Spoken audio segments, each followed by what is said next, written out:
साला मौगा भोसरी वाला। ए चच्चा, तू मौगा छिनार भोसरी वाला, हमर बाबूजी पान वाला। चुप साला पान वाला, तोर बाप बाहर में बेचलो कबाड़, तोर बाप हूँ कबाड़ वाला।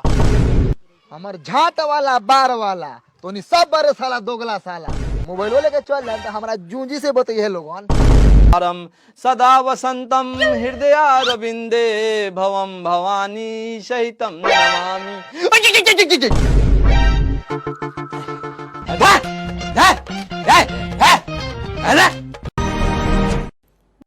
आप देख रहे हैं न्यूज़ सोच बिहार। न्यूज़ सोच बिहार में आपका स्वागत है। आज हम इस वीडियो में मनी मेराज की अश्लील बातों का प्रभाव किस प्रकार बच्चों पे पड़ रहा है, चलिए हम आपको आगे दिखाते हैं। हेलो, हम लड़धारी जाके बेटा बोला ही था। लारधारी? हाँ अच्छा, लारधारी जाके बेटा हुआ। अभी जो आप वीडियो देखे हैं मनी मेराज द्वारा कितना अभद्र तरीका से बोला जा रहा है। अगर यह वीडियो कोई बच्चा देख रहा है तो उस पर कितना प्रभाव पड़ेगा आप खुद सोच सकते हैं।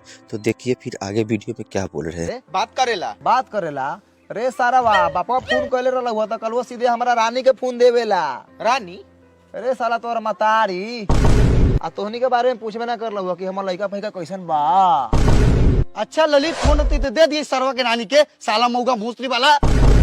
ए चच्चा, तू मौगा छिनार भोसरी वाला, हमर बाबूजी पान वाला। चुप साला पान वाला, तोर बाप बाहर में बेचलो कबाड़, तोर बाप हूँ कबाड़ वाला। हमार झाट वाला बार वाला तो नहीं सब बारे साला दोगला साला मोबाइल लेके चल जाए तो हमारा जूंजी से बताइए लोगन। बताओ ललितवा कब से मोबाइल लेके बैठल बा, केहू पानी। अभी जो आप वीडियो में सुने होइएगा कि चाचा को भोंसरी वाला बोला जा रहा है। यह वीडियो अगर कोई बच्चा देख रहा है तो उस पर कितना गलत प्रभाव पड़ेगा आप खुद सोच सकते हैं। तो बच्चे वीडियो से क्या सीखेंगे आप खुद सोच सकते हैं। तो आगे फिर देखिए क्या क्या होता है। लाओ छिनार के बेटा। हाँ लियो लियो लियो लियो चाची बतियाओ।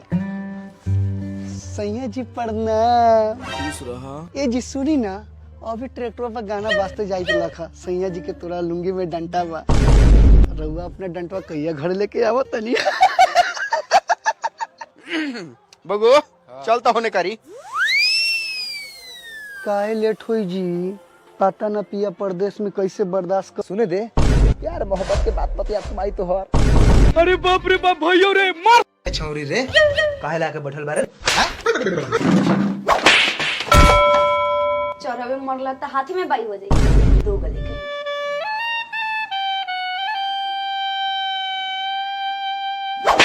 हट साला पीछे तनका पीछे ही रहा ना तो मुंह में छाई हो जाता हूँ। तनका कलड़ों पर ध्यान दे। रख ले बाड़े रे एकर मतारी।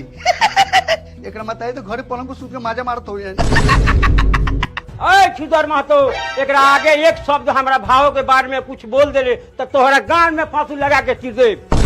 ए महाराज गलत क्या समझतनी, घर में पड़का टीवी लागल बा, टीवी देखला के बाद में माजा ना मिलेला तो कहाँ मिलेला। चुप सरवाई साला के चक्कर में हमर भाई मर गेल। अरे दरोगा साहब एकर उचित फैसला का होई रहुए बताई।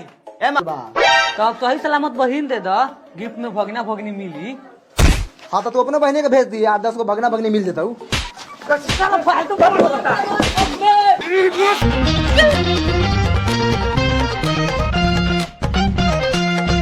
साला कौकर देखा तरह इतना हरामी लड़का बा।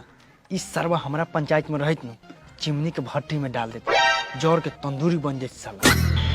का हो मरद मुखिया बारा फुसुर खाली नामे के मरद बारा आ तनका जोर से बोला तब नो ने करी सो हुक प्लेंडिस। सुना तुम्हारा छुदर महतो सरवा के बोली बहुत सारा फालतू बोलता है। मुखिया जी ओ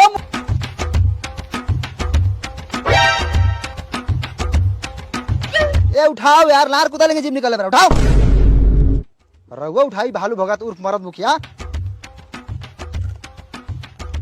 है। छुदर मत ज्यादा छुदराई ना, एक उठावा बाकी लोग हमारे जूझी पी। हाँ इधर उठाओ राइस जूस इधर।